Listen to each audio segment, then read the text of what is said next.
2 տարի առաջ պապիկս մի օր ասեց, ուզում եմ մեր ազգի տոհմի պատմությունը դուրս բերեմ։ Դա երկարուձիգ ամիսներ, բնականաբար տևեց պապիկը ազգային ֆոնդում ամեն օր առավոտից մինչև ժամը 5-ը նստում էր, որպեսզի նույնականացում անցկացնի, այնտեղ քարտեզներով, ծխական մատյաններով, իհարկե դա գիտական աշխատանք է, դա ամեն մարդ չի կարող անել, 200 տարի ետ կարողացավ գնալ։ 1801 թվական, երբ ծնվում է իմ 7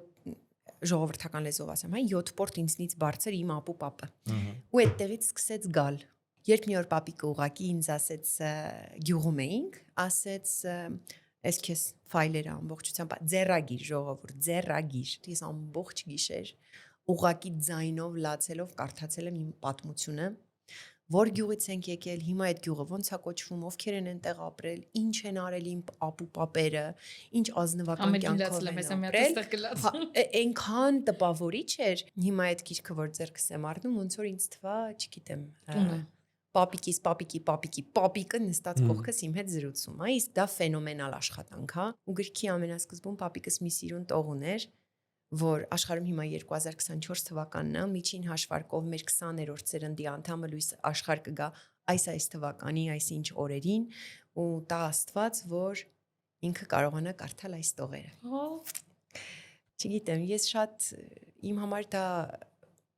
երևի վերաիմաստավորվեց ամեն ինչ, իմ 30 տարեկանում ես նորից սկսեցի 0-ից ապրել, հիմա արդեն ավելի վստահ, որ գիտեմ որտեղից եմ գալիս, ովքեր են իմ արմատներ, ու նույնիսկ հումորով մեկ ամուսնուս ասում եմ, դու գիտես, դու ես ամուսնացել, այդ շատ ֆենոմենալ բան է, շատ ֆենոմենալ։ Շատ սիրուն պատմություն է իրականում։ Հիմա ասես մտածում եմ, համ ձեր պատմածը լսում եմ, համ մտածում եմ, ես գնամ մի անգամ գյուղ, տենամ գյուղում ինչ կա պահպանված։ Իրականում որ փորփրեք, շատ պապիկս նույնիսկ ասեց, ես կուզեի տոհմածառ ունենալ, բայց ոչ մի դիջիթալ այդ հնարավորությունը ինձ չի տա ուղղակի 500 եւ ավելի մարդու տոհմածառ կա։ Ու ասում էի, պապիկ, դու ո՞նց ես կարողացել այսքան փորել ամեն ինչ գտնել ու աղջիկներով, հարսներով, բոլորով, ոչ միայն։ Ֆենոմեն է։ Շատ կուզեի բոլորի գերդաստաններում պապիկիս նման մեկը լիներ։ Առողջություն փորել եւ գտներ։ Ամենակարևորը, որովհետեւ պապին, որ այդ տարիքում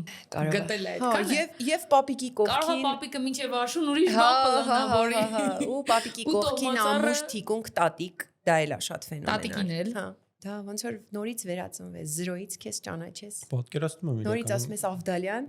այ հիմա գիտեմ Ավդալյանը ինչ է, այ հիմա ճանաչում եմ ինչ է։